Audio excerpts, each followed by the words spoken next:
It's beautiful, but let's be real, it's not always easy. It can bring out our deepest fears, our strongest desires, and sometimes our most confusing patterns. Welcome to Love Better, a space for honest, soul-deep conversations about relationships, attachments, and what it really means to love and be loved. I am Shazmeen, and if you've ever questioned why love feels so complicated, you are not alone. Let's unpack this together.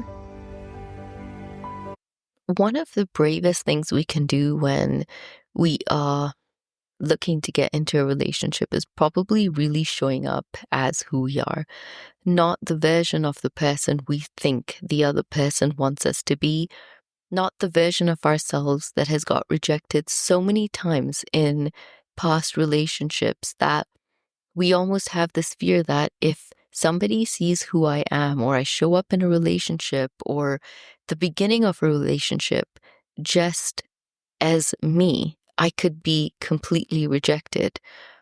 And I think it takes so much bravery to really love, and it takes so much bravery to show yourself authentically in a relationship, and it takes a lot of bravery to deal with heartbreak in a relationship. And the point of dating and the point of looking to want to be with somebody is because we are hardwired for connection. We're hardwired for attachment.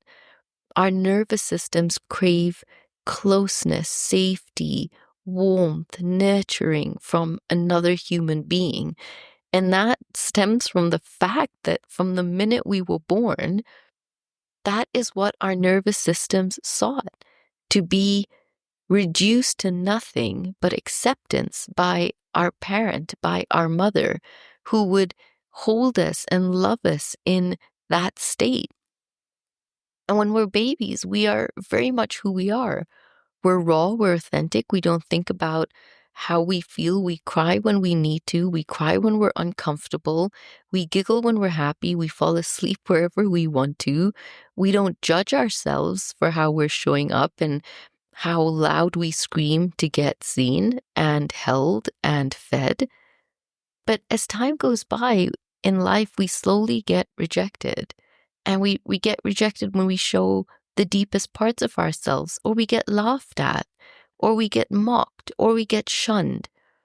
And so over time, when we're looking for a deep connection with somebody, there is a percentage of us that doesn't exist anymore, or has been shoved down, or is so far from who we are. So when we're looking to date, we're really looking for somebody to see us and to validate that who we are is enough.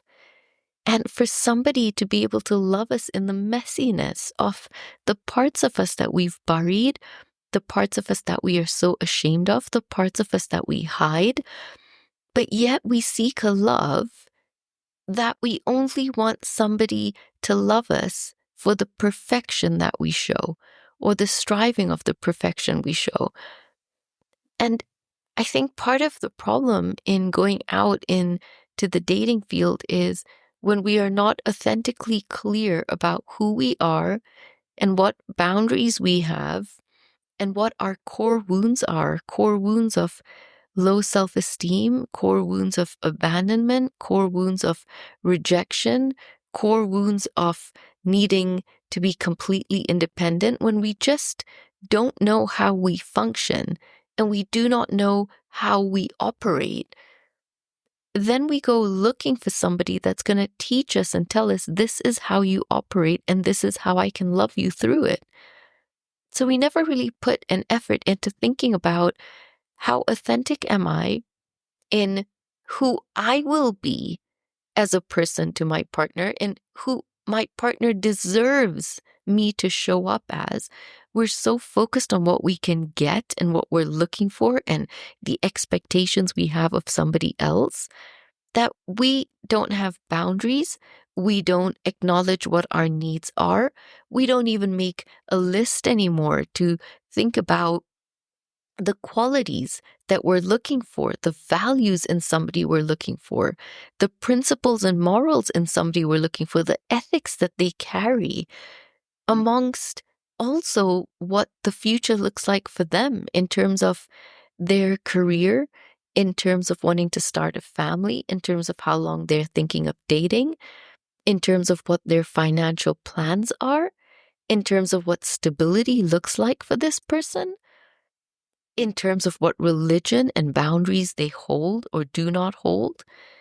There is so much that we shun aside because we have gotten so desperate to just find the one that does not exist. And then we make it very hard when we do find somebody, either because we don't show up as who we are and who we should be, which means in having a voice and knowing what you want and making somebody uncomfortable about voicing your expectations and what you will tolerate and not tolerate. But when you're in your young adult years, when you're in your 20s and, up until about 25, 26, you have a lot of tolerance for the kind of person you want to meet. And you have a beautiful zest to grow with the other person, but it very often doesn't work in growing with the other person when a lot of the times you settle when you're younger and you're dating for somebody that showed you a version of themselves in the beginning of the relationship, which is not wrong. It's the version that you will see because you displayed that very same version back. That's what allowed you both to be attracted to each other and to attach to each other and give each other hope. But we don't pause to think about, what is it that I want in the long term? And do I even want something in the long term? And then am I attracting somebody that wants long-term love and I don't? So I'm setting somebody up for failure and I'm setting myself up for failure? Or am I just such a people pleaser that it doesn't matter who I attract because I don't understand that I don't have high self-worth, I don't have high self-respect. My self-esteem is so low.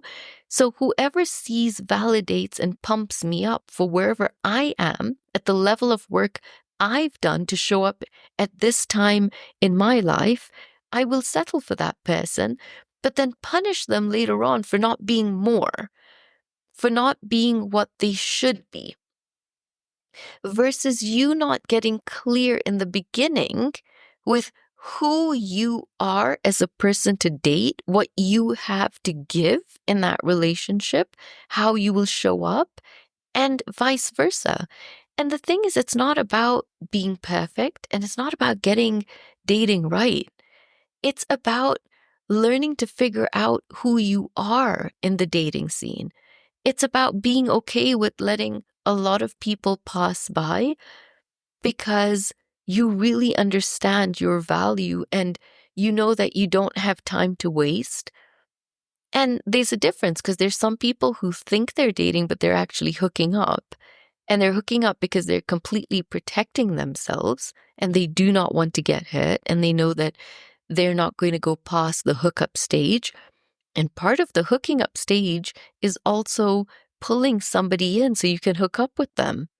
But then what happens when we also hook up with somebody that attaches very easy, or somebody that has such low self-esteem that they think this could go somewhere and they don't have the ability to have the boundaries to say, I'm not comfortable hooking up, or my body doesn't want this right now, or the people that go along with just the desire, the lust of the beginning of a relationship without thinking about the long-term gain, the long-term plan, the long-term investment.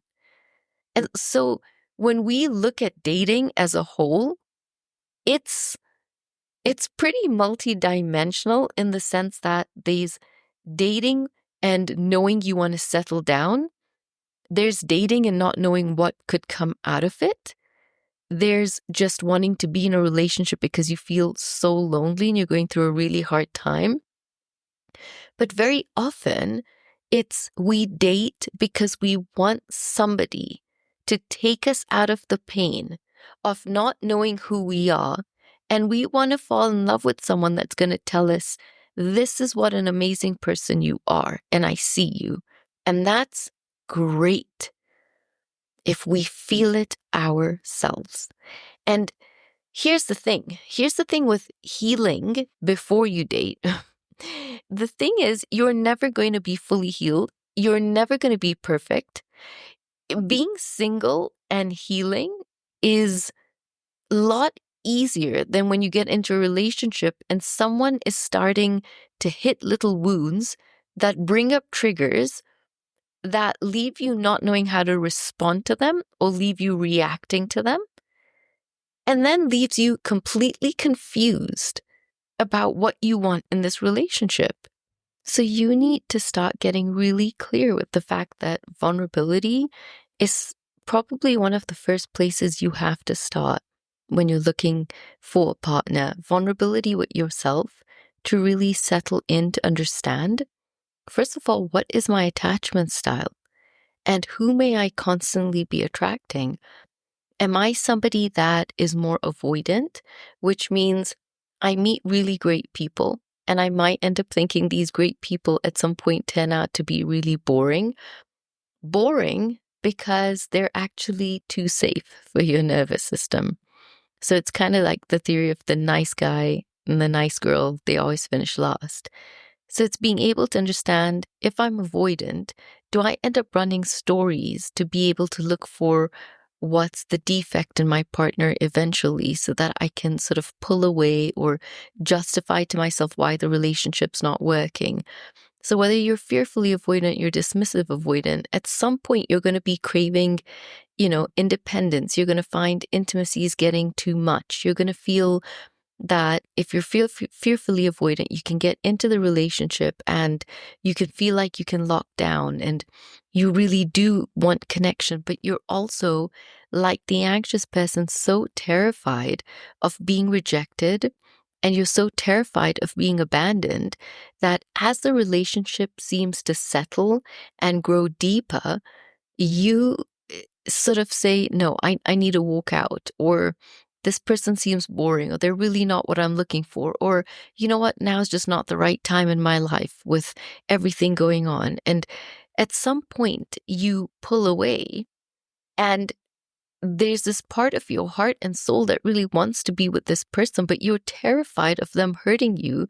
So you pull away first, which obviously makes dating really hard because you self-sabotage a lot. You're always feeling like this person will never live up to the hype or the wants and desires that I need. But if I was to really challenge you and be like, what are those needs and what are those wants? You would probably have already dated a partner, or you're probably dating a partner right now that is really willing to work and grow with you, to be able to meet you halfway and walk the journey down with you.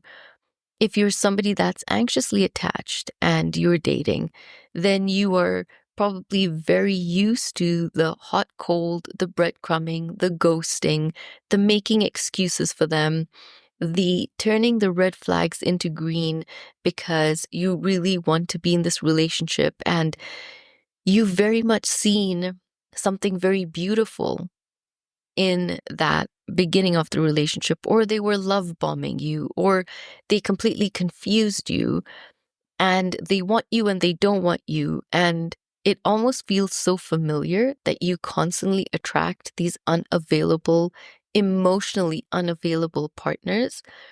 And you don't notice it. You think that you have to keep working harder to get them to open up.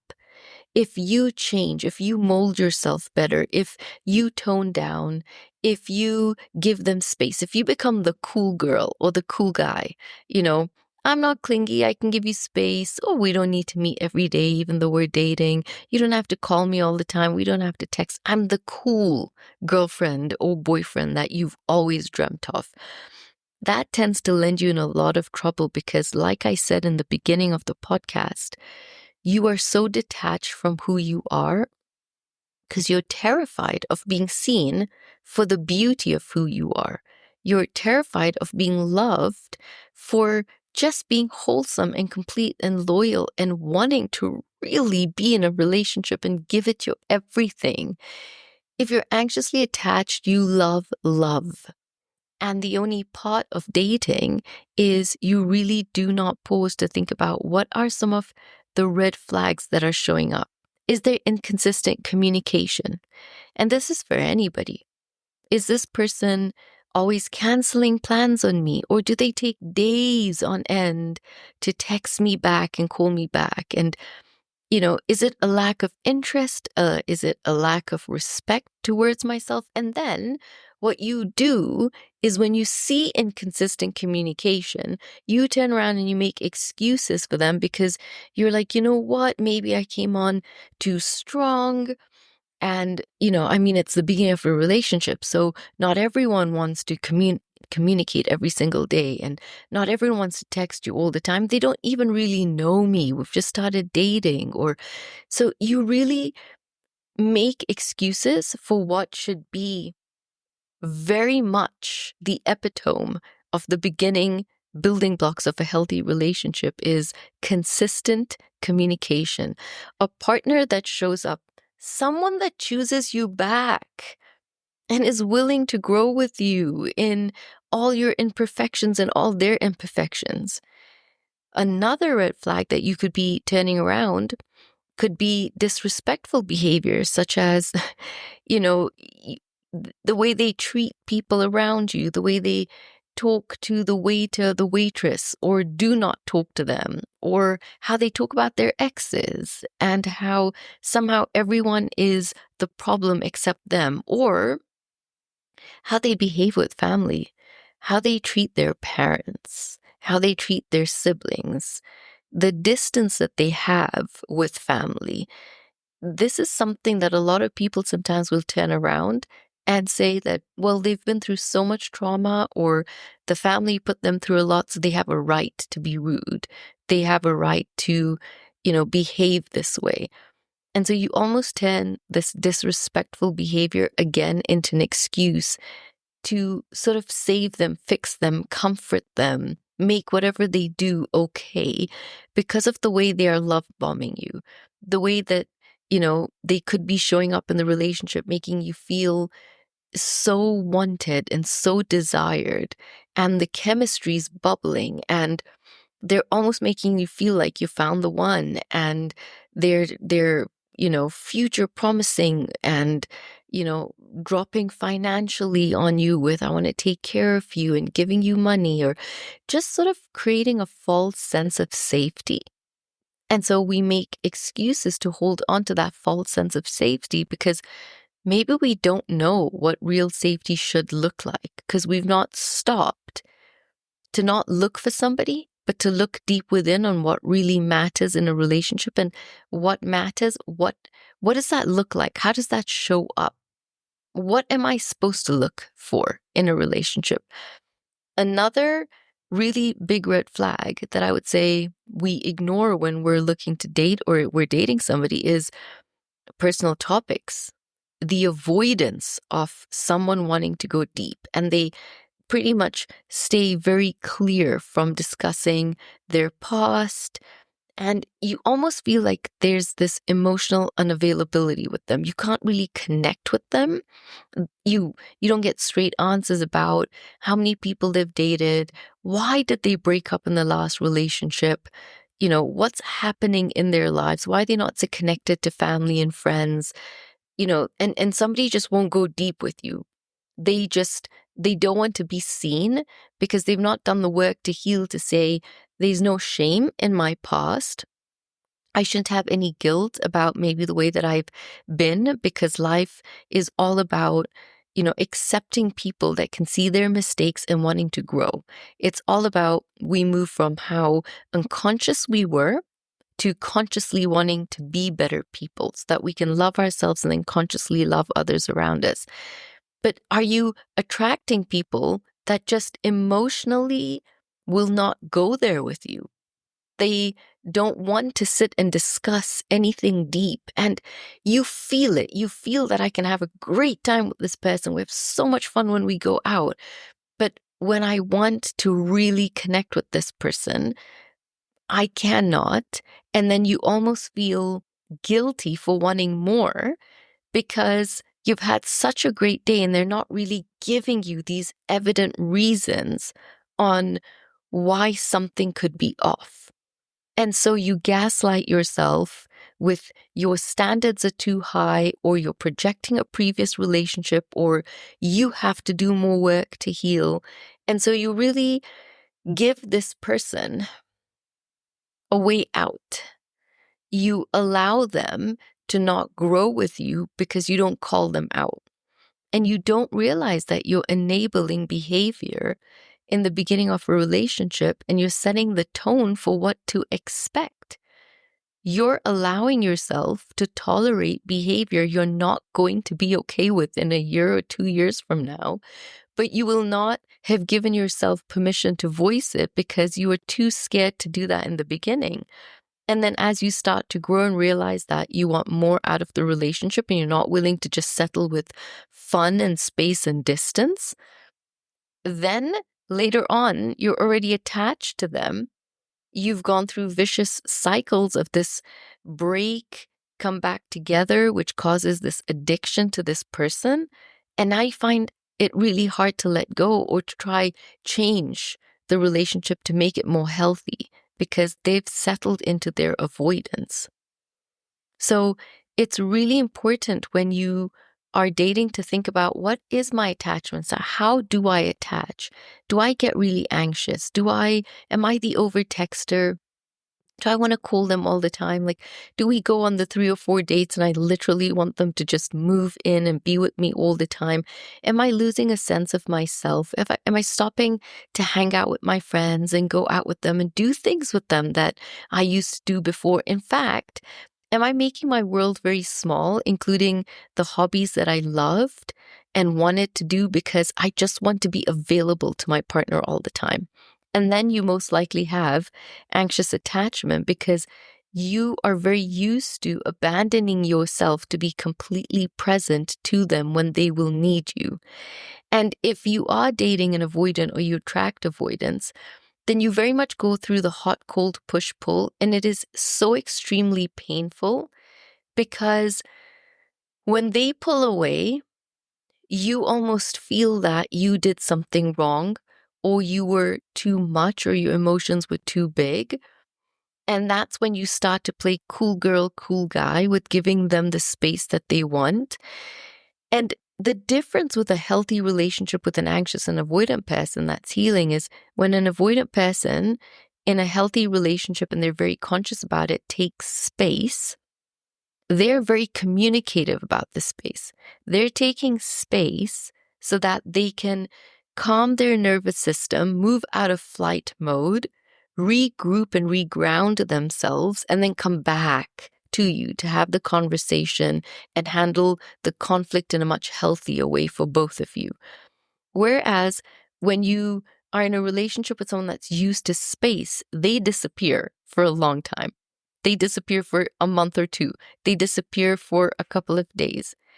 And then you start to move on, or you start to realize this is not my worth. And you are moving past, tracking them on social media and seeing what they're doing to be in a place of, no, I'm pretty sure I know I deserve better than this. And then they come back into your life and you feel, no, you know what? They're showing up better. This person, I love them. I felt something for them. I felt deeply connected to them. And there's all these excuses again. And we miss all the red flags of someone who's showing you that they're not capable to be in a relationship. They do not have the emotional availability to be in the relationship with you. And they don't have the capacity to be in this relationship with you. And a lot of the times, if you're anxiously attached, you keep choosing them because you take it upon yourself to fix them. You want to make them the best communicators. You want to control the situation by either controlling your behavior and making yourself smaller, Or you want to control the situation by getting them to think a certain way and behave a certain way in the relationship so that you don't get abandoned, or you don't get fed up and resentful of being in that relationship so you don't eventually abandon them. So it just really comes down to getting so clear, really clear about what is my attachment and how do I attach and who do I attract as partners. Do I attract somebody that doesn't want to introduce me to their parents? Do I attract somebody that doesn't want to have lengthy, deep conversations about the future with me? They're all about, let's just go with the flow and enjoy the now. Do you attract people that really crave their independence, and whenever they need you, they show up, they want you, they need your help? And if you're anxiously attached, that's when you feel the most needed. That's when you feel like you're giving and they need you. So inevitably in your mind, you're thinking, when I need you, then naturally I will get. Naturally, you'll give back to me. And that's the cycle and the loop when you're dating. And that's literally the power struggle stage of a relationship as well, where you go through this loop of whenever an avoidant will need you, they seek you. And they will praise you and love on you to be able to get you to fill them, because they really trust and rely on your instinct and your softness and your empathy and your compassion. And then you give, because that's what we do in relationships. And then when you don't get back, you give even more.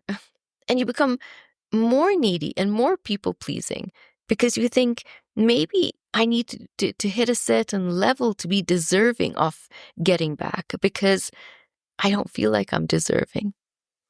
And so when we have these red flags going off in a relationship, it's the other partner signaling that you need to look within you to start healing your core wounds.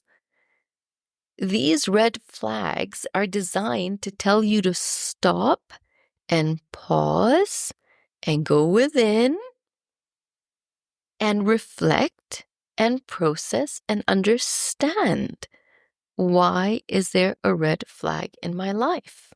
Now, what are some of the green flags to look out for?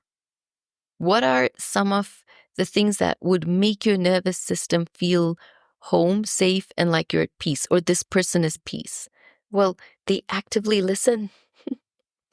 They show a genuine interest in how you think, what you think about, what your feelings are, what your hobbies are, what your day is like. They show a genuine interest and capacity to be there when you are sad, you are low, you are insecure, you're feeling jealous, you're uncertain. They are actively there to give you undivided attention because you are a priority. And that can scare a lot of people into thinking, especially avoidance, jeopardizing somebody that does that. The person that has genuine love and interest in them, they jeopardize that by sabotaging it and pulling it away, because I'm terrified this could go away. This is what I crave the most. I don't know how to give it to myself. And if my partner is giving it to me, then I better shut down and pull away before it gets taken away from me and I got used to ever thinking I was worthy of being loved that way. So you can see how somebody can have green flags, they can demonstrate green flags, but our unhealed versions of ourselves, our deep wounds, don't allow us to see green flags and settle in them. We rather work with red flags and convince somebody that we're worthy of being loved. We don't just take in love and digest it and be present to it. Another green flag for a healthy potential relationship is someone who puts in consistent effort. They make plans, they show up with the plans, they follow through, and that demonstrates that they're completely reliable. You can depend on them because consistently they are the same person. You can have someone consistently unavailable, and you can have someone consistently available and putting in the effort to grow the relationship, to take you out, to call you, to find out how you are, to be absolutely curious to how you think and how you tick and what you want. And then to take all of that and make it a priority to deliver that, to show up for you because you really matter to them. And another green flag is emotional intelligence. Somebody that can express emotions and truly handle conflict really maturely. Expressing emotion, meaning they can express when they're sad, they're unhappy, they don't like something that's happening in the relationship, but they do it not trying to put you on a defensive and not criticizing you. They do it from a point of, I want us both to win, so I can really express how I'm feeling so that both of us win, so both of us understand that I want this relationship to grow, but how I feel matters too. A green flag when you're looking to date somebody is somebody that really feels worthy of themselves, somebody that's really confident in themselves, somebody that is so proud of how they maturely show up to that relationship. And even when you're hot, you're cold, you push pull with them, you play games with them, you could have someone that decides this is not for me, but I'd love to keep you around as a friend or not, depending. But they're mature enough to show up and complete that cycle. And they are mature enough to be the person that wants to have the conversation for closure. Or if they just sort of make a decision and see, I could put out my feelings and I could be vulnerable, but the person I'm doing that with, I don't think they have the ability to hold room and space for what I have to say. And I think what I have to say is so worthy, is so important, and I have so much respect for myself that sometimes I don't need closure from the other person. Their behavior is telling enough. So we need to be able to think about, what are the red flags that I look for and make excuses? Or do I take red flags for what they are and move on and learn from them because they're an indicator into my emotions and how I need to be showing up for myself better? And then it's also so important when we're dating to really consider green flags, to be able to consider somebody that wants you is going to show up and is going to want you. And you want to find somebody that can turn around and say, I'm willing to talk about my emotions. I'm willing to be emotional in a relationship because you are not a business transaction. I am not here to be logical and get out of you. I'm not here to put in a little bit and then see what pours out of you towards me. I'm here to equally give you to the best of my loving ability, and I love myself enough to know I'm worthy of receiving back from you too. So if you're in a space right now thinking, well, what do I need to do, Shazmeen? Well, then I would turn around and say, I would really prioritize your self-awareness. I would sit down and understand what your needs are, and I would make a list of them. I'd literally pause the podcast right now and I'd make a list of, what are my top 5 needs? What do I need emotionally in a relationship? What do I need mentally from someone? What do I need physically from someone? What am I looking for spiritually? What are my needs spiritually with somebody? And I would make that list right now. And then I would, next to that list, also add, what are the boundaries that I need to instill to avoid past mistakes I've made in my relationships? What boundaries do I need to have and instill from now? So a boundary could be, I'm not willing to be physical with them. I'm not willing to discuss things in a way that get heated and have name calling. I'm not willing to tolerate someone who breadcrumbs me. I'm not willing to tolerate someone that treats me like I'm an option. I'm not willing to tolerate being with someone that's so inconsistent. They want to be with me, they don't want to be with me, they call me, they don't call me. they ignore me for a week, and then when they take me out for a date, I'm the most fascinating, interesting thing they've ever seen. And now I'm sitting there thinking, oh my God, okay, this is what my future could look like. Like, forget the last week that they ignored me and all the pain I went through with myself internally to get through that week. Forget it. It's all gone. Like, in this moment, they're treating me like a king or a queen, and this is what my future could look like. And then you go through that pattern. List the boundaries that I'm not going to tolerate that. If you're not open to communication, if dating to me means wanting to be with each other, dating to me means being the excitement of the beginning of that relationship and looking for ways to spend time with each other so we can get to share interests and figure out how we, bind together. And if someone's not willing to do that, then you need to know what your boundaries are and when you pull away. When you have self-respect to say, this is not what I'm looking for. You are a great person, maybe for somebody else, but not for me. So make a list of your needs. Make a list of the boundaries you need to enforce. What did you learn from previous relationships where you let yourself go or you gave too much of yourself to the wrong person? What do you need to learn about yourself? How do you show up to relationships? Are you the partner that they deserve as well? So this is a great place to start so you don't make all the past mistakes. And then I would avoid dating when you feel overwhelmed or you feel culturally life is pushing you to date or time is ticking and you need to find the person now because whether you're male or female, you need to have babies in the next 2 years. Or, it's just not right that as a man and as a woman, I'm still single at this age. I would really take a step back from dating sometimes and think about, I can really heal when I'm single. And even though, let me tell you, you can do a lot of beautiful healing when you're single.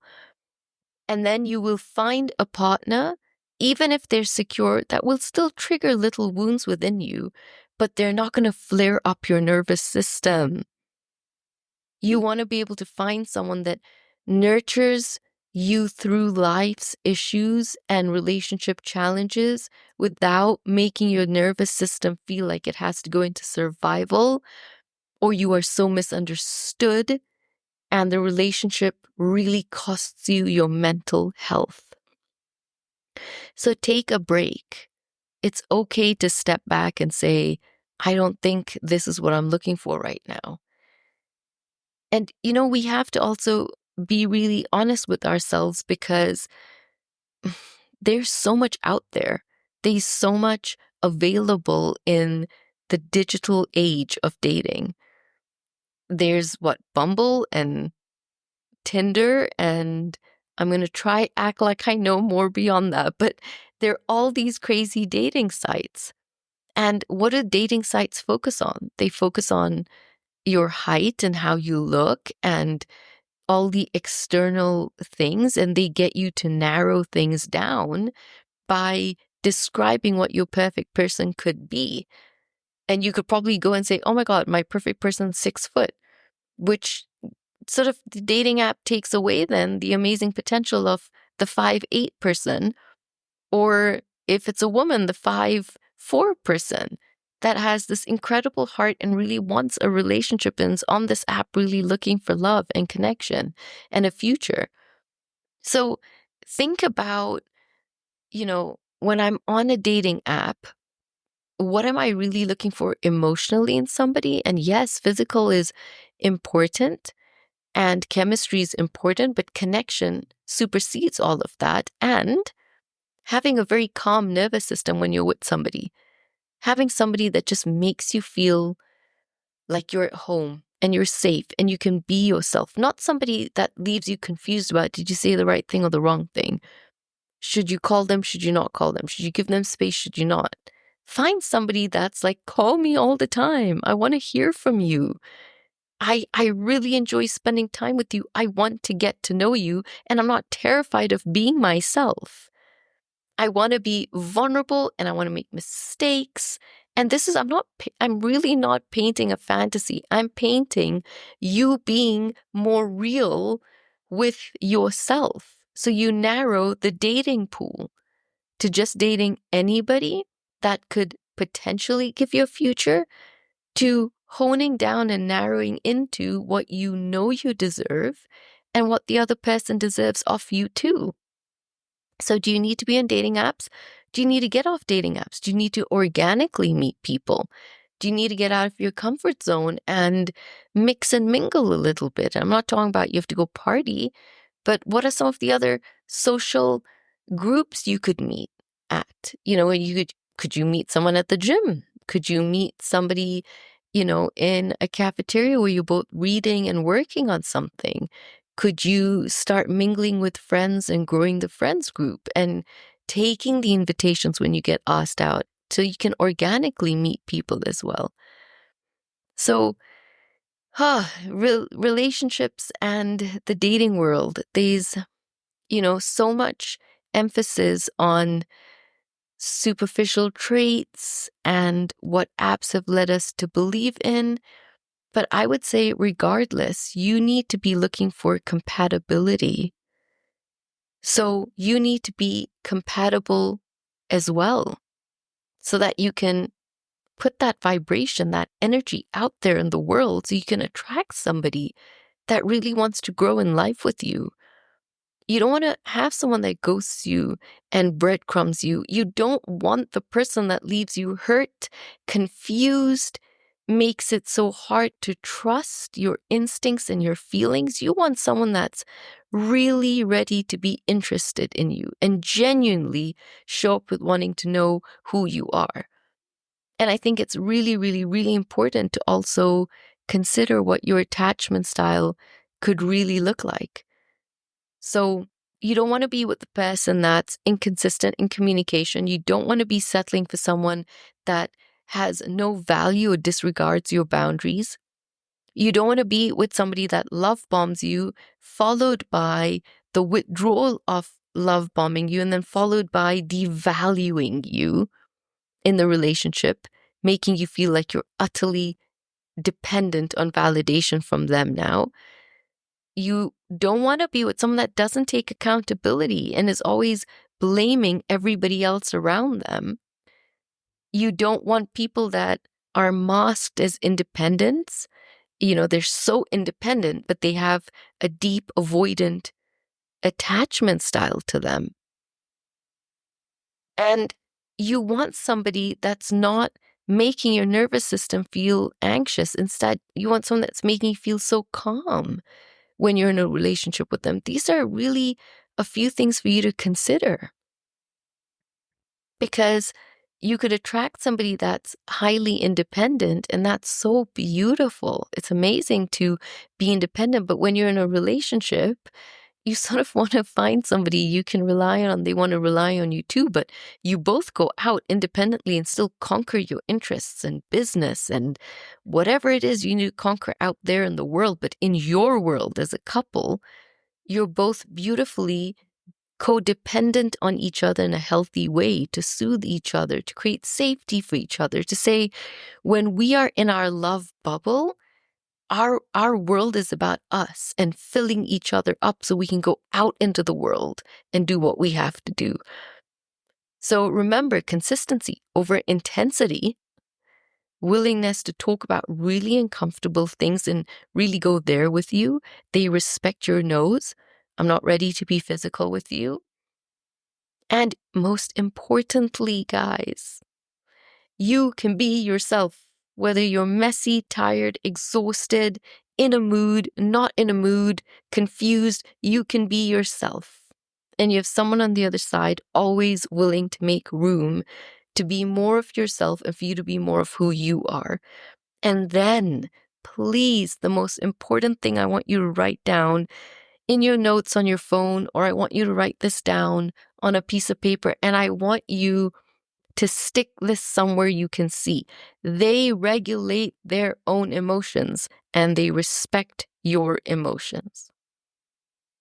They regulate how they show up in that relationship. If they're upset, They know how to ground themselves or discuss things with you in a way that doesn't leave you feeling like you need to fix it or something's wrong, or you need, they now have this distance behavior because they don't know how to regulate all the big emotions going on in their world, and you're confused. Do I soothe them? Do I not? Somebody that can really regulate how they feel, even if they have moments of upset, moments where, oh my God, I realized I was really irritated and I'm so sorry about that. Because remember, we're not looking for someone perfect. We're looking for someone that can be very human, but beautifully human with us. And human enough where your whole being feels safe with them. So that doesn't mean no one's ever going to feel emotions or get upset, but it's just not toxic. It's not screaming matches. It's not someone leaving you feeling confused, in pain, hurt, crying, tormented in the relationship. So how do we date better, guys? We date better when we stop obsessing about them on whether they took hours to text back. If they took 4 hours to text you back, we want to pay attention to patterns because those matter more than the moments that they show up. And what I mean by that is the patterns of consistency, like I talked about earlier. They're consistent in their verbal communication to you, and the consistency of that verbal communication matches the actions that follow through. So the patterns match more than the moments, the big moments where they have the capacity at that time to show you love. And very much avoidants have to heal that part of them because they have this big love to give, and they give it and then it exhausts them, and then they scare themselves, and then they act like this turtle and run right back into the shell because, oh my God, I loved you and I loved on you and you loved that, and we had passionate sex and we made love and I showed you the most important person in my life, and then, oh my God, you want more of that. And so I'm running back into this shell because I don't know how to give that to you on a consistent basis. I'm terrified on how to do that. Moments like that show up within me, but they're not something I live by. My body's not used to giving that. My emotions don't live there.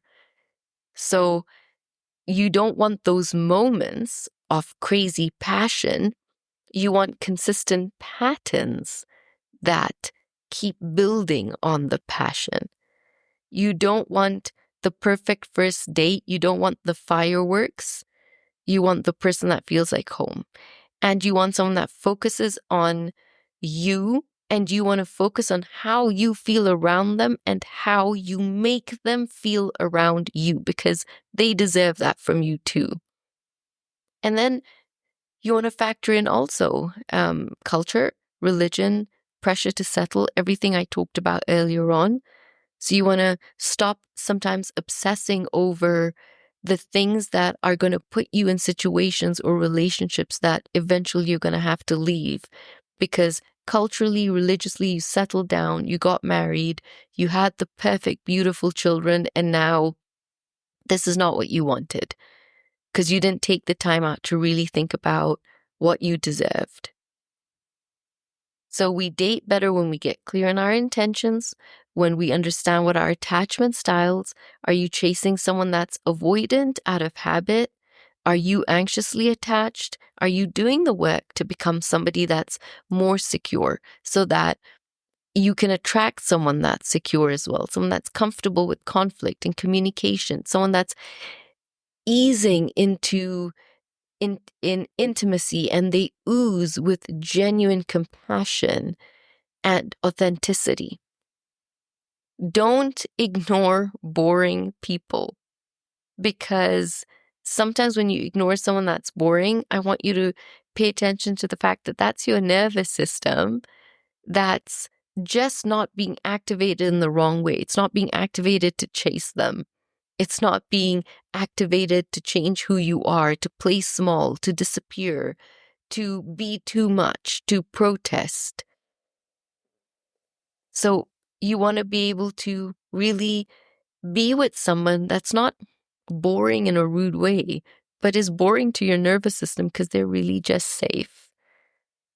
And you want to ask yourself, do I feel grounded in this relationship with this person? Do I feel safe? Or am I really feeling chaotic and scared? And am I feeling like this relationship or dating this person's just making me feel like I don't know who I am and I'm behaving and doing things that I promised myself I would never do? And then get clear in your own intentions. Are you dating for fun? Are you dating for a future? Are you dating to create long-term partnership with someone, which means you're choosing someone and you want someone to choose you back? Because there are going to be moments when you don't want to be with this person and you're frustrated and you're angry, because that's very natural, but you still choose each other all the time. So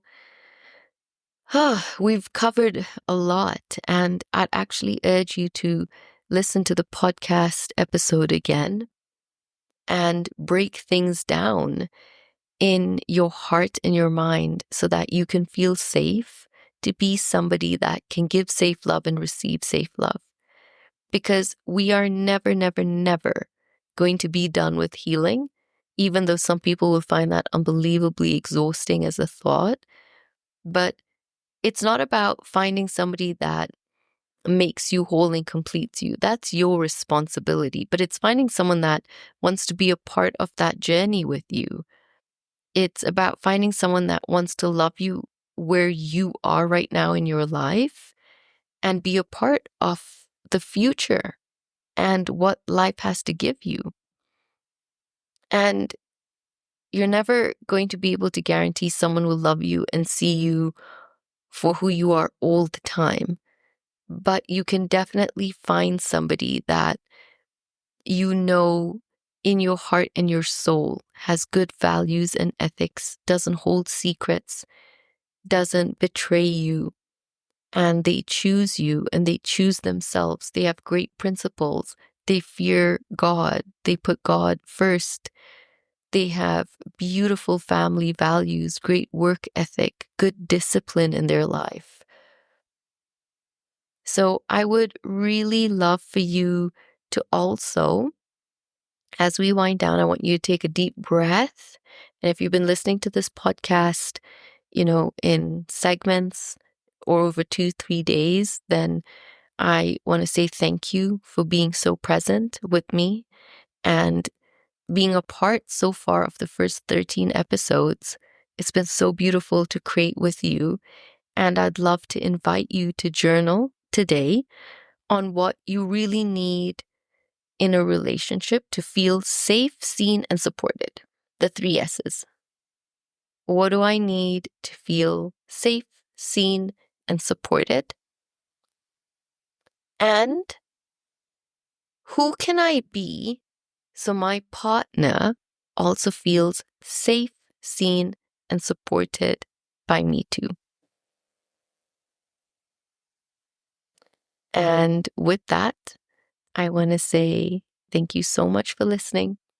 And I cannot wait to connect with you and grow with you and hopefully hear how you made better decisions in choosing people and dating. Thank you for spending this time with me on Love Better. If this episode resonated with you, share it with someone who could use a little more love today. Don't forget to subscribe so we can keep growing together. You can find me on your socials, Instagram at Shazmeen Bank, TikTok at Shazmeen_bank. And I'd love to hear your thoughts and really connect with you more. Until next time, take care of your heart and remember you are worthy of love that truly feels like home.